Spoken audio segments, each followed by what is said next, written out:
की क्लासेस में हूं रामेश्वर वर्मा। आज का हमारा टॉपिक है benzene and it's derivative. Right, तो ये टॉपिक बहुत ही अच्छा होने वाला है। अगर आप हमारे चैनल में नए हो तो प्लीज़ लाइक और सब्सक्राइब जरूर करें। राइट, तो आज हम पढ़ेंगे क्या क्या चीज़। तो सबसे पहले हम देखते हैं बेंजीन की खोज किसने किया, बेंजीन कहाँ कहाँ पाया जाता है, बेंजीन से कौन सा रोग होता है और बेंजीन के डेरिवेटिव्स। ये 4 टॉपिक में चर्चा करने वाले हैं। तो हमारा सबसे पहला टॉपिक हमारा क्या हो जाएगा कि बेंजीन का नामकरण किसने किया। तो सबसे पहला हम देखते हैं तो 1825 में माइकल फैराडे ने क्या किया था, रोशन गैस में ही क्या किया था, पाया था। इसी को वहाँ उन्होंने क्या बताया, बेंजीन बताया। उन्होंने बताया कि बेंजीन बहुत इंपॉर्टेंट ऑर्गेनिक कंपाउंड है। इसमें 6 कार्बन श्रृंखला होता है। राइट, प्रत्येक श्रृंखला में एक एक हाइड्रोजन जुड़ा रहता है। ठीक है, श्रृंखला में बोला जैसे कि हमारे पास ये बेंजीन है, ये डंडा है, वो क्या हो जाएगा, एक एक हाइड्रोजन रहेगा। और अगर दूसरा नाम कहीं आता है तो 1834 में हमारा एक दूसरा नाम मिला, मीटस रेले। ठीक है, इन्होंने क्या किया था, बेंजोइक एसिड से इन्होंने क्या किया था, बेंजीन का नाम दिया था। अब ये कहाँ कहाँ पाया जाता है इसके बारे में देखते हैं। तो कच्चे तेल में, सिगरेट के धुएं में और पेट्रोल में 0.5% से लेकर कितना पाया जाता है, 2% तक ये पाया जाता है।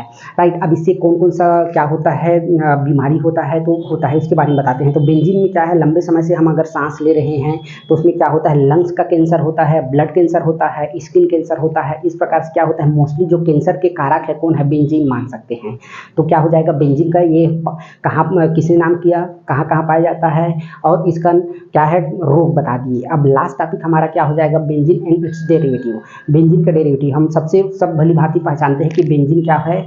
एक हमारे पास ही ऐसा दिखता है स्ट्रक्चर, उसको हम क्या बोलते हैं, बेंजीन बोलते हैं। इसमें अगर पाई बॉन्ड देखा जाए तो पाई बॉन्ड अल्टरनेट में रहता है। ठीक है, ये हो जाएगा इसका एक पहचान। तो हमारा सबसे पहला बेंजीन एंड डेरिवेटिव्स में देखते हैं तो सबसे पहला नाम क्या हो जाएगा, फेमस जो है बेंजीन है। ठीक है, इसमें जो हमारे पास सब्स्टिट्यूशन होगा वो 6 की पोजीशन में हो सकता है, 1 2 3 4 5 6।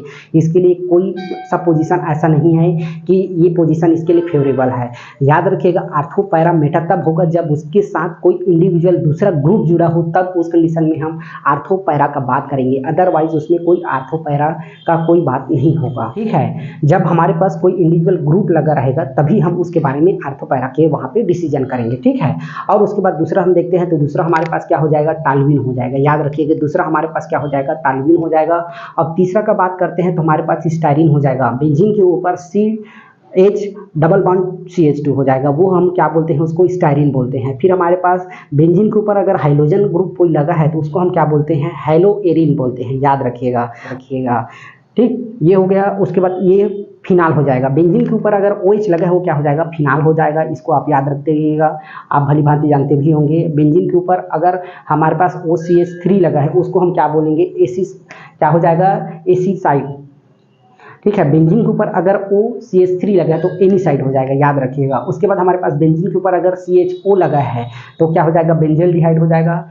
बेंजीन के ऊपर अगर कार्बन और डबल बॉन्ड ऑक्सीजन है और CH3 है तो वो क्या हो जाएगा, एस्टोफिनोन हो जाएगा। याद रखिएगा। बेंजीन के ऊपर एक और बेंजीन, ठीक है, कार्बन है, उसके बाद डबल बॉन्ड है ऑक्सीजन के साथ, तो वो क्या हो जाएगा, बेंजोफिनान हो जाएगा। याद रखिएगा।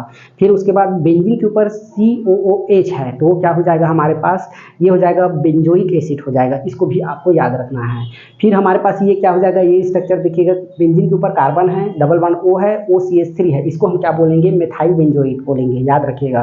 और उसके बाद हमारे पास बेंजीन के ऊपर हमारे पास कार्बन है तो उसके बाद डबल बॉन्ड ऑक्सीजन क्लोरीन, उसमें क्या बोलेंगे, बेंजाइल क्लोराइड बोलेंगे। याद रखिएगा। फिर बेंजीन के ऊपर क्या है, कार्बन है, डबल बॉन्ड ऑक्सीजन है, NH2 है, तो ये क्या हो जाएगा हमारा, बेंजीन के ऊपर C डबल बॉन्ड O और NH2 है तो क्या हो जाएगा, बेंजोमाइड हो जाएगा। बेंजीन के ऊपर NH2 ग्रुप है तो हमारे पास क्या हो जाएगा, एनिलीन हो जाएगा। बेंजीन के ऊपर अगर CH साइनाइड है तो हमारे पास क्या हो जाएगा, बेंजोनाइट्राइल हो जाएगा। याद रखिएगा, बेंजोनाइट्राइल उसको बोलते हैं। और अगर बेंजीन के ऊपर NH2 है तो हो जाएगा नाइट्रोबेंजीन हो जाएगा। बेंजीन के ऊपर अगर देखिए प्लस सोडियम का क्या हो जाएगा, Na+ हो जाएगा, Cl- हो जाएगा। तो ये क्या हो जाएगा, बेंजीन डाइएजोनियम साल्ट, ये साल्ट की तरह वहाँ पे काम करेगा। तो ये हमारे पास डेरिवेटिव्स देखते हैं तो कितने प्रकार का है, 17 प्रकार का है। ठीक है, तो ये 17 प्रकार का हम अलग अलग नाम बता दिए। एक बार और बता देते हैं, फिर स्ट्रक्चर अपने आप को याद आ जाएगा। जब नाम पहले याद होगा तो आपको स्ट्रक्चर भी याद आ जाएगा। सबसे पहले हमने बेंजीन बताया, दूसरा टालविन बताया, तीसरा हमारे पास एस्टेरिन हो जाएगा, उसके बाद हेलोएरिन हो जाएगा, फिनाल हो जाएगा, उसके बाद हमारे पास क्या हो, एनिसाइड हो जाएगा और बेंजल्डिहाइड हो जाएगा। फिर एसिटोफिनोन हो जाएगा, बेंजोफिनाल हो जाएगा, बेंजोइक एसिड हो जाएगा, फिर हमारे पास मेथाइल बेंजोएट हो जाएगा, और बेंजाइल क्लोराइड हो जाएगा, बेंजाइल एनिलीन हो जाएगा, बेंजोफिनॉल बेंजोनाइट्राइल हो जाएगा, नाइट्रोफिनॉल नाइट्रोबेंजीन हो जाएगा, फिर बेंजोनाइट्रिल, सोडियम डाइओजोनियम साल्ट। ये हमारे पास क्या हो जाएगा, 70 प्रकार का है ये हमारे पास, ये पूरा इसका डेरिवेटिव्स है। ठीक है, तो आज हमने क्या क्या देखा, 4 प्रकार का हमने टॉपिक का चर्चा किया। सबसे पहले बेंजीन का खोजकर्ता, कहाँ कहाँ पाया जाता है, क्या क्या रोग होता है, और ये 70 प्रकार का डेरिवेटिव्स। ठीक है, आप कहीं भी अगर रिएक्शन मैकेनिज्म पढ़ रहे हैं तो ये आपके लिए बहुत महत्वपूर्ण टॉपिक होता है। राइट, तो आज के लिए बस इतना ही, तब तक के लिए थैंक यू।